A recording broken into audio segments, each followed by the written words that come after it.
Phone पे application का अंदर चला जा रहा हूँ, टू मोबाइल नंबर पे चला गया और मैं दूसरा यूपीआई आईडी सिलेक्ट कर लिया। ट्रांजैक्शन करने के लिए जा रहा हूँ, 100 रुपीज़ ट्रांजैक्शन करता हूँ। देख लो 100 रुपीज़ डाल दिया।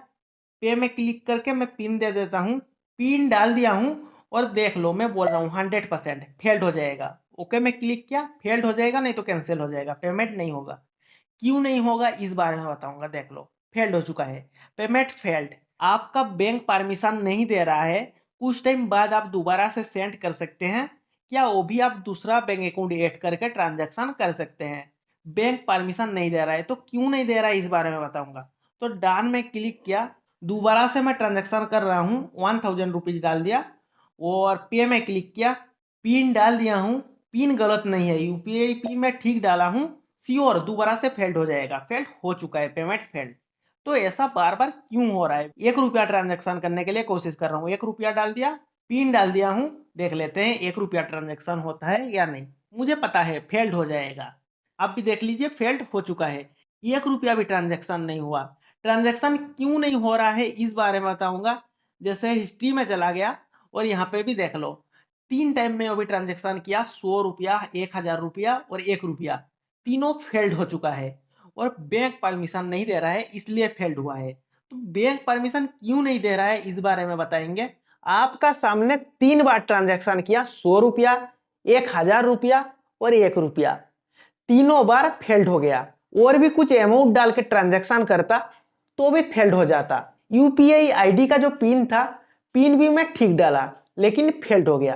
पहले से जानकारी कैसे था ट्रांजैक्शन फेल्ड हो जाएगा।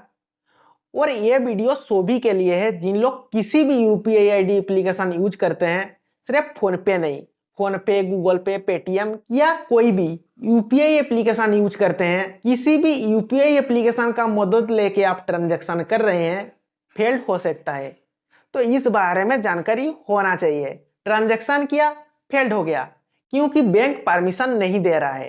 परमिशन क्यों नहीं दे रहा है बैंक, सिक्योरिटी वेरिफिकेशन के लिए बैंक परमिशन नहीं दिया और ट्रांजैक्शन फेल्ड हो गया।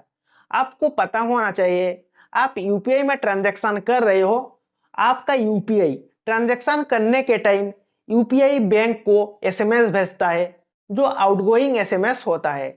और एसएमएस बैंक का पास जाने से बैंक परमिशन देना चाहिए। हाँ, इस यूपीआई का ओनर ट्रांजैक्शन कर रहा है, मैं परमिशन दे रहा हूं, तो ट्रांजैक्शन हो जाता है। इस ट्रांजैक्शन में फेल्ड क्यों हुआ, क्योंकि एसएमएस नहीं गया बैंक का पास, और एसएमएस नहीं जाने से बैंक परमिशन नहीं दिया। बैंक परमिशन कैसे देगा, बैंक का पास एसएमएस नहीं गया है।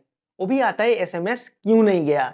नेटवर्क इशू के लिए बहुत बार आउटगोइंग एसएमएस सेंड नहीं होता है। इसका साथ और भी कारण हो सकता है ट्रांजैक्शन फेल्ड होने का।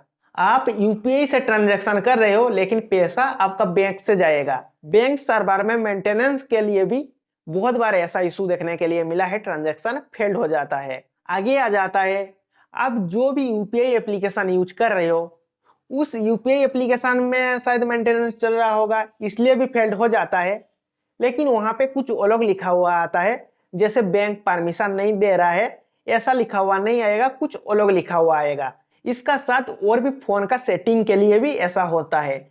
आप अपना सेटिंग में जो आउटगोइंग एसएमएस है वो बंद कर दिए हो, क्या ऐसा आप कर दिए हो जो आउटगोइंग एसएमएस है आप डिफॉल्ट कर दिए हो किसी नंबर पे, जिस नंबर से आप यूपीआई ट्रांजैक्शन कर रहे हो दूसरा नंबर पे आप डिफॉल्ट कर दिए हो। जैसे आपका सिम 2 नंबर पे लगा हुआ है, आपका फोन में डिफॉल्ट एसएमएस सेट कर दिए हो जो आउटगोइंग एसएमएस जाएगा 1 नंबर पे। आप जब यूपीआई ट्रांजैक्शन करने के लिए जाओगे तो दूसरा नंबर से यूपीआई यूज कर रहे हो और मैसेज दूसरा नंबर पे सेंड नहीं हो सकता है क्योंकि आप डिफॉल्ट कर दिए हो 1 नंबर पे, पहला सिम पे, इसलिए मैसेज नहीं सेंड होगा और ट्रांजैक्शन फेल्ड हो जाएगा।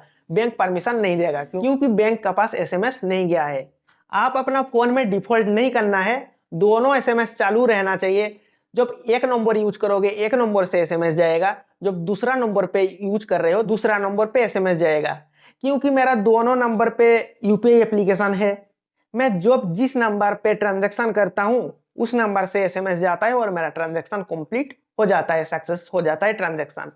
वो भी ट्रांजैक्शन क्यों नहीं हुआ मुझे पहले से कैसे जानकारी था, इसलिए जानकारी था क्योंकि मेरा एयरटेल नंबर पे रिचार्ज खत्म हो गया है। जो मेरा एयरटेल का प्लान था खत्म हो गया है, एयरटेल का रिचार्ज खत्म हो जाने के बाद आउटगोइंग एसएमएस बंद हो जाता है। रिचार्ज खत्म, आउटगोइंग एसएमएस बंद।